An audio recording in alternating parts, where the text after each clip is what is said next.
ലച്ചുവിനെ കിടത്തി ദേവിയമ്മ ഫ്രഷാകാൻ കയറി. ഫ്രഷായി വന്നപ്പോൾ ലച്ചു ഉറക്കമായിട്ടുണ്ട്.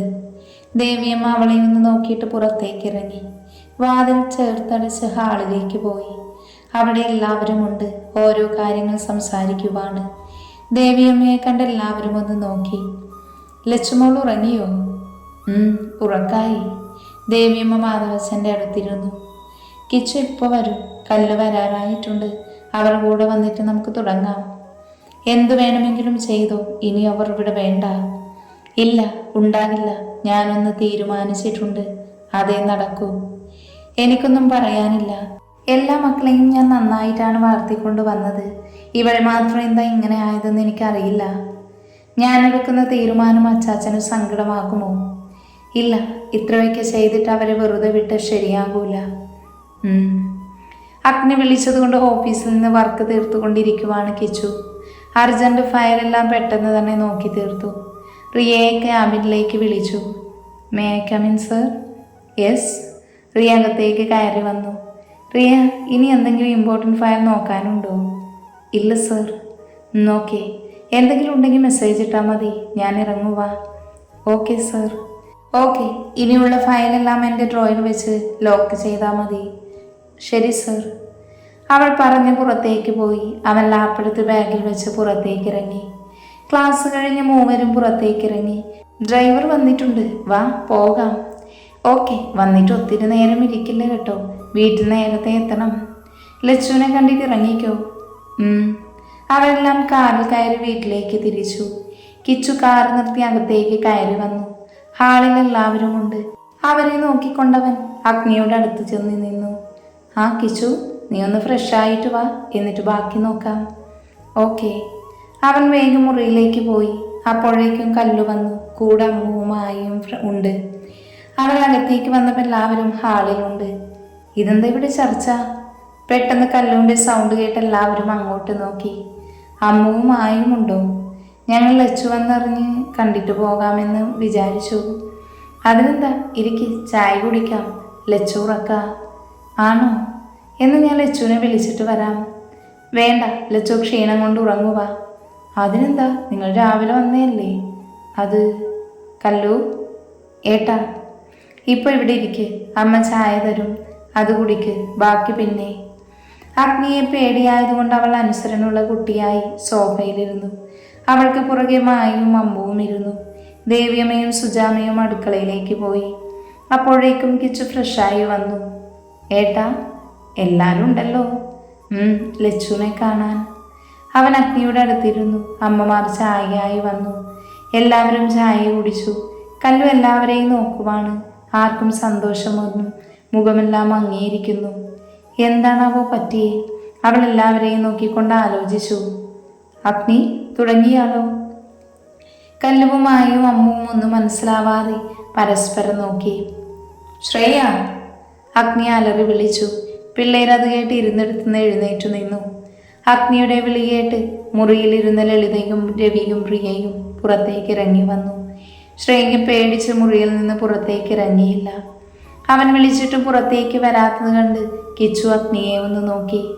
ലളിതയും രവിയും അവരുടെ അടുത്തേക്ക് വന്നു. എന്താ അഗ്നി? അവളെ വിളിക്ക്. എന്താ കാര്യം? കാര്യമെല്ലാം പറയാം. അവളോട് ഇങ്ങോട്ട് വരാൻ പറ. അവർ പരസ്പരം നോക്കി. ലളിത അവളെ വിളിക്കാൻ പോയി. പ്രിയ മുകളിൽ തന്നെ നിൽക്കുവാണ്. എന്താ അമ്മേ? അറിയില്ല, അഗ്നി ശ്രേയയെ വിളിക്കാൻ പറഞ്ഞു. അവർ അവളുടെ മുറിയുടെ വാതിൽ തട്ടി. ശ്രേയ, ലളിത വിളിച്ചിട്ടും അവൾ വാതിൽ തുറന്നില്ല. ശ്രേയ, നിന്നഗ്നി വിളിക്കുന്നുണ്ട്. അവൻ്റെ ദേഷ്യം അറിയാലോ, അതുകൊണ്ട് വാ. അവളൊന്ന് പേടിച്ചു. പിന്നെ രണ്ടും കൽപ്പിച്ച് വാതിൽ തുറന്നു. നിനക്കെന്താ വിളിച്ച വാതിൽ തുറന്നൂടെ? അത് ഞാൻ വാഷ്റൂമിലായിരുന്നു. വാ, അഗ്നി വിളിക്കുന്നു. അവൾ താഴേക്കിറങ്ങി. എല്ലാവരും അവരെ വെയിറ്റ് ചെയ്ത് നിൽക്കുക. ശ്രേയയെ കണ്ടതും അഗ്നിക്ക് ദേഷ്യം കൂടി. അവളുടെ അടുത്തേക്ക് പോകാൻ നിന്നവനെ കിച്ചു പിടിച്ചു വെച്ചു. ശ്രേയ ഒന്നും അറിയാത്ത പോലെ അഗ്നിയെ നോക്കി. എന്താ അഗ്നി വിളിച്ചത്? എന്താ കാര്യമെന്ന് നിനക്കറിയില്ലേ? അവളൊന്ന് പരുങ്ങിയെങ്കിലും. എന്താ, എനിക്ക് മനസ്സിലായില്ല. നിനക്ക് മനസ്സിലാക്കി തരാം. അഗ്നി അത് പറഞ്ഞുകൊണ്ട് അവളുടെ അടുത്തേക്ക് വന്ന് മുഖത്തിനൊന്ന് കൊടുത്തു. കവളിൽ കൈവച്ചവൾ അവനെ നോക്കി. അഗ്നി! രവി മുന്നോട്ട് വന്ന് അഗ്നിയെ വിളിച്ചു. ഒരടി മുന്നോട്ട് വെക്കരുത് നിങ്ങൾ. മകൾ ചെയ്തതിനെല്ലാം കൂട്ടു നിൽക്കുന്ന നിങ്ങളെയാണ് ആദ്യം തള്ളേണ്ടത്. അഗ്നി പറയുന്നത് കേട്ട് മുന്നോട്ട് വന്ന രവി പേടിയോടെ പുറകിലേക്ക് മാറി. പറയടി, എന്തിനാ നീ ഇതൊക്കെ ചെയ്തത്? ഞാനെന്ത് ചെയ്തു? ഇനിയും പറയാൻ ഭാവമില്ലെങ്കിൽ നിന്നെ കൊല്ലാൻ പോലും എനിക്ക് മടിയില്ല.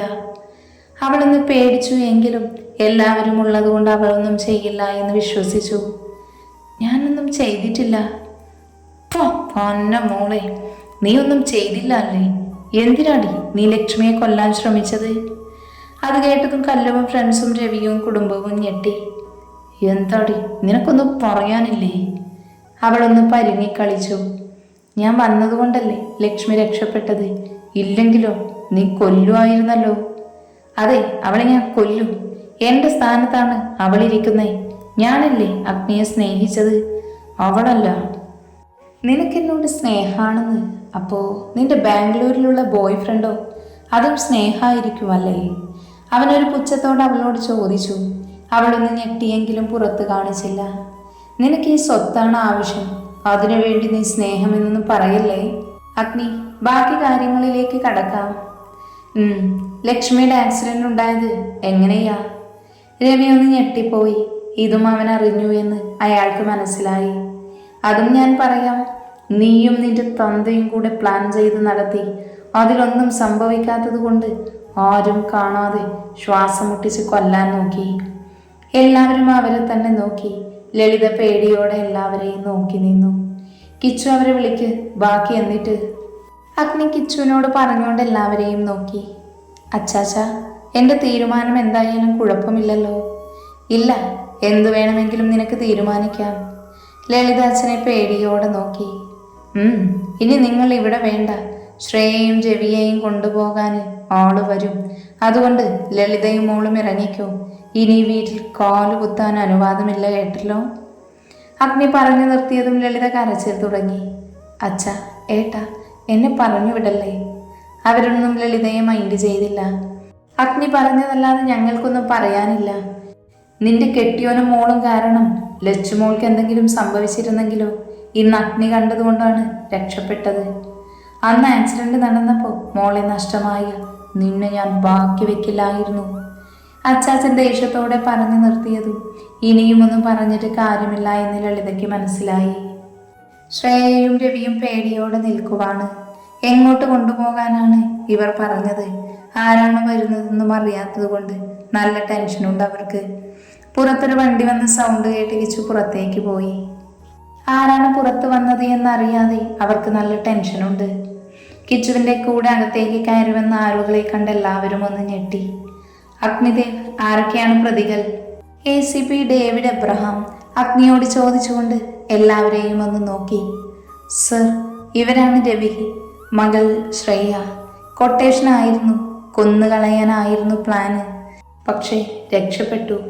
ഇന്നായിരുന്നു ഡിസ്ചാർജായി വന്നത്. ആരും ഇല്ലാത്ത നേരം നോക്കി ശ്വാസം മുട്ടിച്ച് കൊല്ലാൻ നോക്കി. ഞാൻ കണ്ടതുകൊണ്ട് വീണ്ടും രക്ഷപ്പെട്ടു. ഓഹോ, കൊള്ളാലോ. അപ്പോൾ ഇനി ജയിലിൽ കിടക്കാം അച്ഛനും മകൾക്കും. രവിയും ശ്രേയയും പേടിച്ചുവെങ്കിലും ആശ്വാസമായിരുന്നു. അഗ്നിയാണ് കൊണ്ടുപോകുന്നത് എങ്കിലും ജീവനോടെ കിട്ടില്ല എന്ന് അവർക്കറിയാം. ഇതിപ്പോൾ ജയിലിലല്ലേ, കുഴപ്പമില്ല എന്നൊക്കെ ആയിരുന്നു അവരുടെ ചിന്ത. അയ്യോ അച്ഛ, അവരെ കൊണ്ടുപോകല്ലെന്ന് പറ, ഞങ്ങൾ ഇവിടുന്ന് പൊക്കോളാം, ഇനി ഒന്നിനും വരില്ല. ലളിത കരഞ്ഞോണ്ട് അച്ഛനോട് പറഞ്ഞു. എനിക്ക് പറയാനുള്ളത് പറഞ്ഞു കഴിഞ്ഞതാണ് ലളിതയും. പിന്നെ അഗ്നി എടുക്കുന്ന എന്ത് തീരുമാനമായാലും എനിക്ക് കുഴപ്പമില്ല. നിന്റെ കെട്ടിയോനും മകളും കുറച്ചു നാൾ ജയിലിൽ കിടക്കട്ടെ, അപ്പോഴെങ്കിലും നന്നാകുമോ എന്ന് നോക്കാം. അച്ഛൻ പറഞ്ഞത് കേട്ട് ലളിതയ്ക്ക് മനസ്സിലായി ഇനി രക്ഷയില്ല എന്ന്. ഇനി ചോദിക്കാനോ പറയാനൊന്നും ഇല്ലല്ലോ, എനിക്കിവരെ കൊണ്ടുപോകാലോ? ഇല്ല. കോൺസ്റ്റബിൾ അറസ്റ്റ് ചെയ്യൂ, ഡേവിഡ് കൂടെ ഉള്ളവരോട് പറഞ്ഞു. രണ്ടുപേർ മുന്നോട്ട് വന്ന് രവിയെ പിടിച്ചുകൊണ്ട് പുറത്തു പോയി. ലേഡി കോൺസ്റ്റബിൾ വന്ന് ശ്രേയയെ കയ്യിൽ പിടിച്ച് മുന്നോട്ട് നടന്നു. വിട്, എന്നെ വിടാൻ. അവരുടെ കയ്യിൽ നിന്ന് വിടുവിക്കാൻ നോക്കുന്നുണ്ട് അവൾ. നടക്കടി അങ്ങോട്ട്. അഗ്നിയുടെ കൂടെ അവളെ ജീവിക്കാൻ ഞാൻ സമ്മതിക്കില്ല. ഞാൻ പുറത്തു വരും, അന്ന് അവളുടെ അവസാനമായിരിക്കും. അവൾ അലറി വിളിച്ച് അഗ്നിയോട് പറഞ്ഞുകൊണ്ട് അവരുടെ കൂടെ പോയി. എന്ന് ഞാൻ ഇറങ്ങുക, വിളിക്കാം. ഓക്കെ. അഗ്നിയോട് പറഞ്ഞുകൊണ്ട് ഡേവിഡ് പുറത്തേക്ക് പോയി. ലളിതയും പ്രിയയും അവരുടെ പുറത്തേക്ക് ഇറങ്ങിപ്പോയി. അച്ചാച്ചാ, ഞാൻ ഇങ്ങനെ ഒരു തീരുമാനമെടുത്ത് തെറ്റായിപ്പോയി എന്ന് തോന്നുന്നുണ്ടോ? ഒരിക്കലും ഇല്ല. അവർക്ക് കിട്ടേണ്ട ശിക്ഷ ഇത് തന്നെയാണ്. ലളിതയെയും പ്രിയയും ഇന്ന് തന്നെ അവരുടെ വീട്ടിലേക്ക് പോകാൻ പറയണം. ഇനി അവരിവിടെ വേണ്ട. ഞാൻ മുറിയിലേക്ക് പോകുക. അച്ചാച്ചൻ അവരോട് പറഞ്ഞ് മുറിയിലേക്ക് പോയി. കണ്ണ, അവളെ സൂക്ഷിക്കണം. പുറത്തിറങ്ങിയ പിന്നെ എന്തൊക്കെ ചെയ്യുമെന്നറിയില്ല. അച്ചമ്മ പേടിക്കണ്ട, ഞാൻ നോക്കിക്കോളാം. അച്ചമ്മ അച്ചാച്ചൻ്റെ പുറകെ മുറിയിലേക്ക് പോയി. കിച്ചു, സമയം ഒത്തിരിയായി, ഇവരെ വീട്ടിൽ കൊണ്ട് വിടാൻ നോക്ക്. ശരി അച്ഛാ. അമ്മു, മായി, വാ, നിങ്ങൾ വീട്ടിലേക്കാക്കാം. കല്ലു, ഞങ്ങൾ ഇറങ്ങുക. ലച്ചുവിനെ പിന്നെ വന്ന് കാണാം. ശരി, നിങ്ങൾ ചെല്ല്. ഞങ്ങൾ എന്നാ പോയിട്ട് പിന്നെ വരാം. ലച്ചുവിനെ കാണാൻ ഒരു ദിവസം വാ. എന്നാ ഇറങ്ങട്ടെ. അവർ യാത്ര പറഞ്ഞു പോയി. കല്ലു പോയി ഫ്രഷായി വാ. കല്ലു വേഗം മുറിയിലേക്ക് പോയി.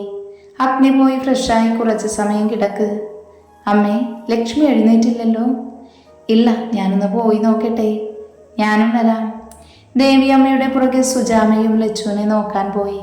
അഗ്നി അവർക്ക് ജാമ്യം കിട്ടാൻ സാധ്യതയുണ്ടോ? ഇല്ല എന്നാണ് തോന്നുന്നേ.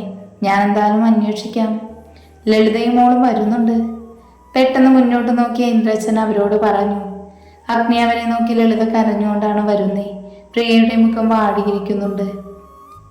ഏട്ടാ, അവരെ പുറത്തിറക്കാൻ പറയൂ. ഇല്ല ലളിതേ, അവർ ചെയ്ത കുറ്റം തന്നെയാണ്. ഇതിനു പുറകിൽ നെയ്യുമുണ്ട് എന്നറിയാം.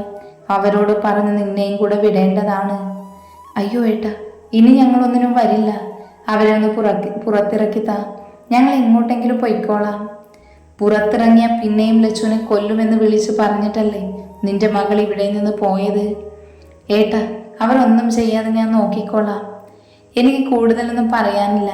അച്ഛൻ പറഞ്ഞത് കേട്ടല്ലോ, അതുതന്നെയാണ് ഞങ്ങളുടെ തീരുമാനം. എടുക്കാനുള്ളതെല്ലാം എടുത്തിറങ്ങിക്കോ. അഗ്നി അവരോട് പറഞ്ഞതും അവർ പിന്നെയും കരച്ചിൽ തുടങ്ങി.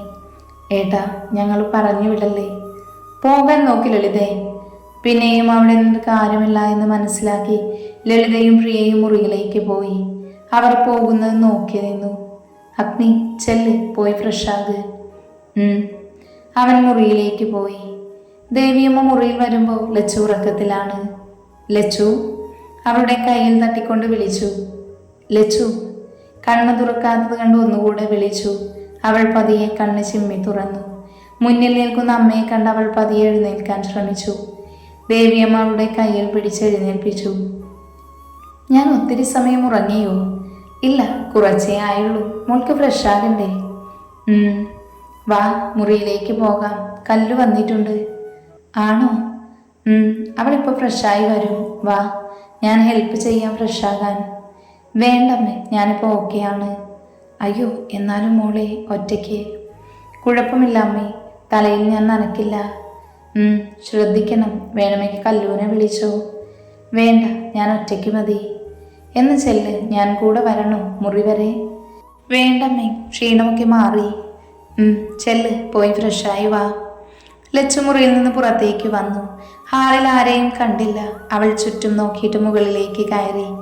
കല്ലൂൻ്റെ റൂമിൻ്റെ വാതിൽ അടഞ്ഞു കിടക്കുവാണ്. അവൾ നേരെ മുറിയിലേക്ക് പോയി. വാതിൽ തുറന്ന് അകത്തേക്കു കയറി. അവിടെ അഗ്നിയെ കണ്ടില്ല. അതുകൊണ്ട് നേരത്തെ വാഷ്റൂമിലേക്ക് നടന്നു. ആവശ്യമുള്ള ഡ്രസ്സ് എടുത്ത് വാഷ്റൂമിൻ്റെ വാതിൽ തുറന്നതും അഗ്നി പുറത്തേക്ക് വന്നതും ഒരുമിച്ചായിരുന്നു. അവൾ പെട്ടെന്ന് പേടിച്ച് പിന്നോട്ട് ആഞ്ഞുപോയി. അഗ്നി അത് കണ്ട് അവളെ ചുറ്റിപ്പിടിച്ചു.